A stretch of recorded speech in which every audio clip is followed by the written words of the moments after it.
Hello and welcome back. I am Jennifer Longmore. If you're not familiar with me, founder of souljourneys.ca and the #1 Akashic record training school in the world. Today, I want to chat with you about the 4 Akashic record myths that I hear all the time.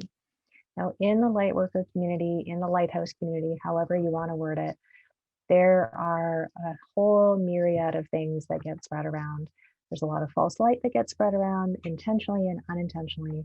And everyone's sharing what they know based on the levels of experience that they have.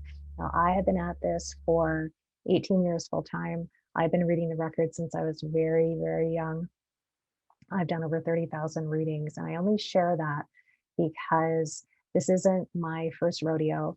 And I've heard all the questions. And of course, there's all kinds of myths out there, but I want to debunk at least 4 of them that I hear pretty often in case you're looking at reading the records and you don't know where to start. So the first myth is that you need to be chosen, that somehow there's only a select group of souls on the planet that can read the records.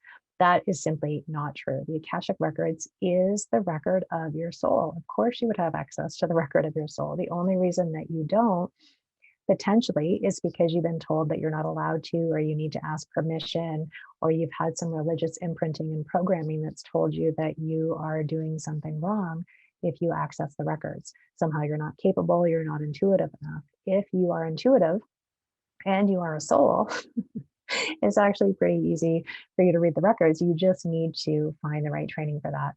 It doesn't have to be with me. Of course, we offer training, and we, like I said, are the #1 training school in the world. We've trained over 100,000 students in over 100 countries. One of the things that we do in the record training, which is unique to perhaps other things out there, is we help you not only get clear on what your spiritual language is, but then we also help you hear and heal any conscious or unconscious wounding around those languages, right? Like claircognizance or clairvoyance, for example. Like imagine if you are clairvoyant and nobody else around you growing up is, and you're always seeing things, and people say to you, "You're not seeing things. Stop lying. You're not seeing things. You must be losing your mind. You must be going crazy. You're not seeing things. You're just trying to get attention." So you've learned that you're either a liar or an attention seeker or someone that's losing their mind, or all three. So over time, you start to learn to keep that stuff in, but yet you keep seeing visions, right? You keep your claircognizance, or your clairvoyance, I should say, is there all the time. But you're afraid potentially to lean into it because of what it might mean about you. And we are motivated to want to fit in, and we really are motivated to avoid abandonment and rejection.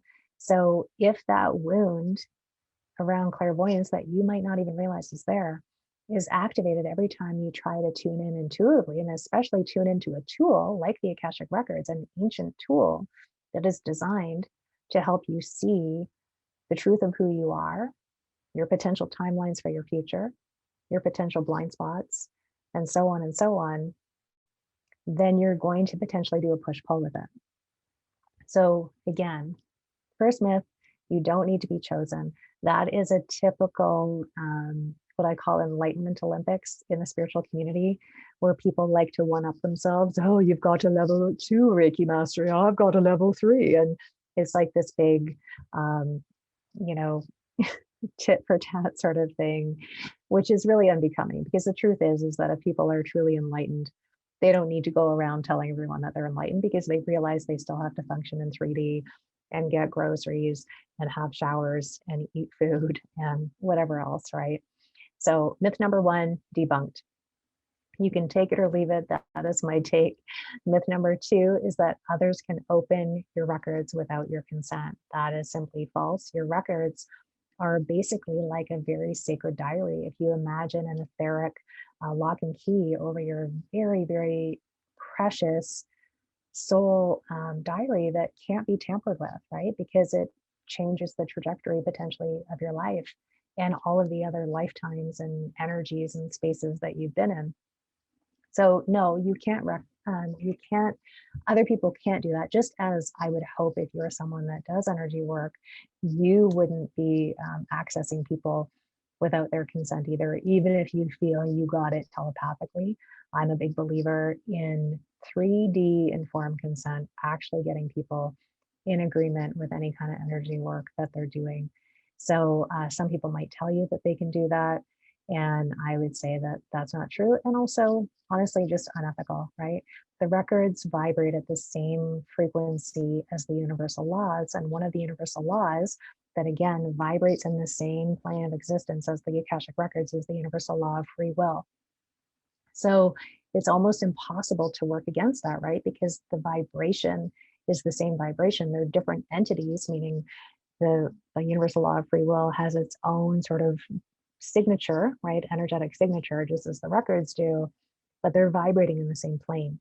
And the energy of that is always going to trump anything that we try to do, any way we try to work against them and take them out of their divine nature and try to distort them for our own gain.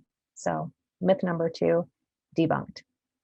The third myth, recently I was doing a presentation and someone said, well, how does this fit into Christian values? And with love, not everything needs to be revolving around Christianity.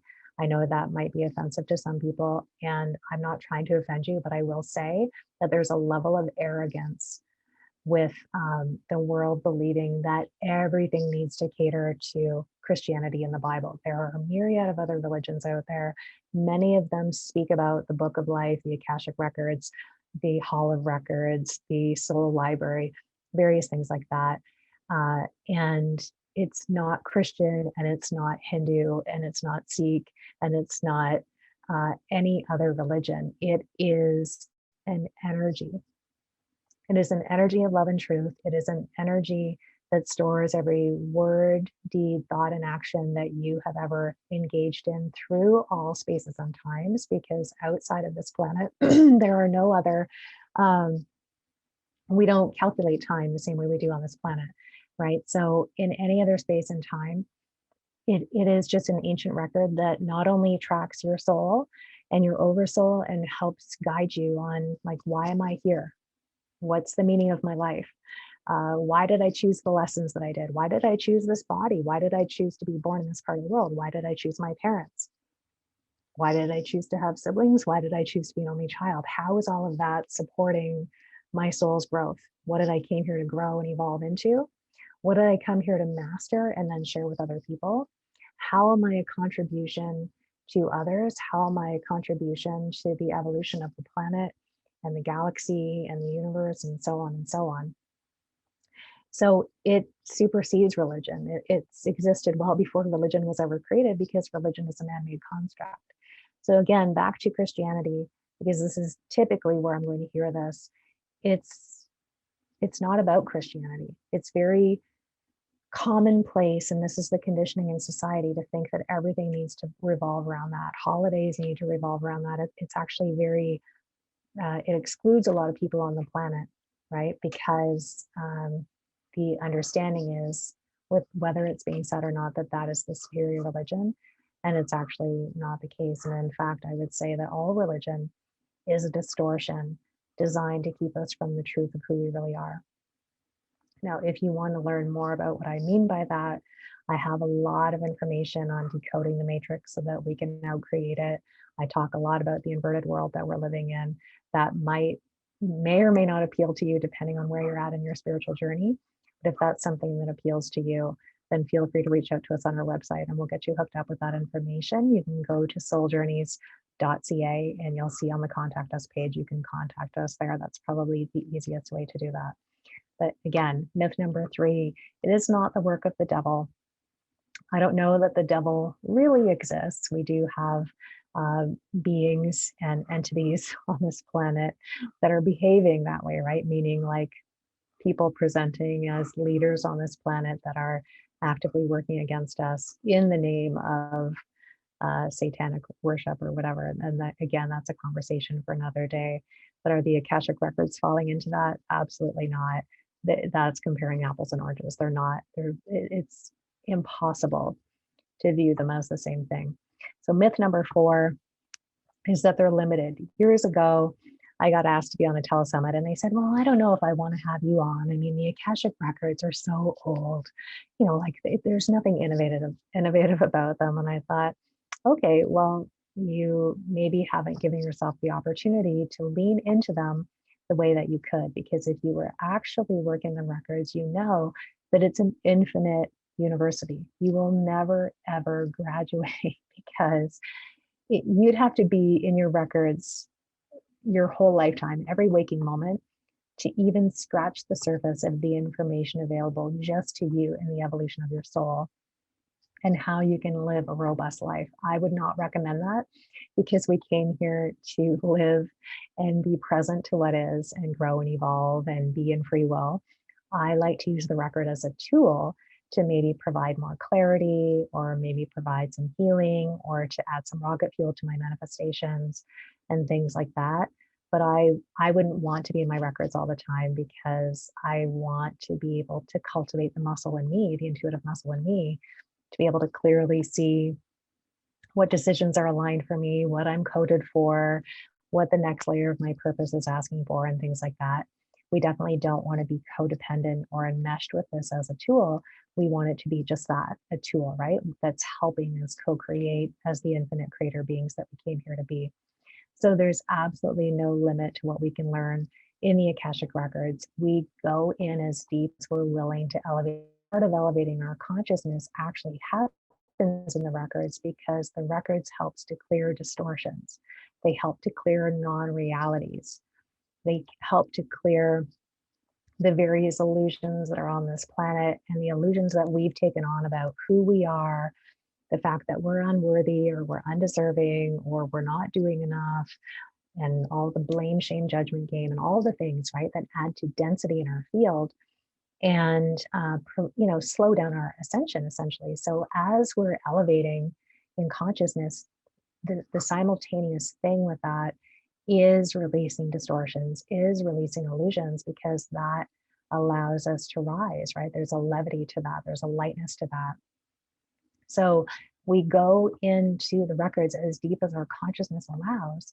So for those of us that are deep divers, who are always committed to elevating our consciousness, we know that part of that is, again, collapsing timelines. It's clearing stories that are untrue. It's really about becoming more and more of who we are, and seeing more and more of who we really are, the truth of who we are, the truth of this planet, the truth of the universe, and so on and so on. And so in that space, we keep accessing infinite information, because our consciousness matches the frequency of the next layer of consciousness we're wanting to access. And it just keeps going and going and going. So I hope that helps.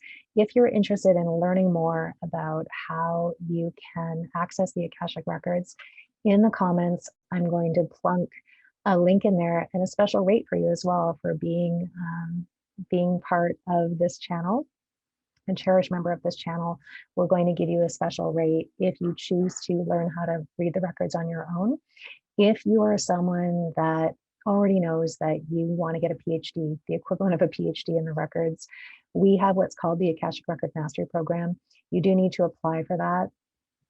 It is a program for leaders. It is a program for people that are really committed to doing the work and going really, really deep. It's not for everyone. Some people just like to sort of dance around on the records, and other people are all in. That's just who they are. I'm one of those people, right? So I tend to track those people. If you're interested in that, we'll also put a link in the comments for you to learn more about the Akashic Record Mastery Program, and how you can apply to have a call with me to see if it's actually going to serve you, right? To make sure that it's a good fit. I don't want you stepping into any of my programs if I don't feel they can be useful for you. So in the meantime, if you haven't done so already, please hit the subscribe button so more and more people can become aware of this channel. Hit the notification bell to learn when we're dropping our new videos, and we'll see you again next time. Bye for now.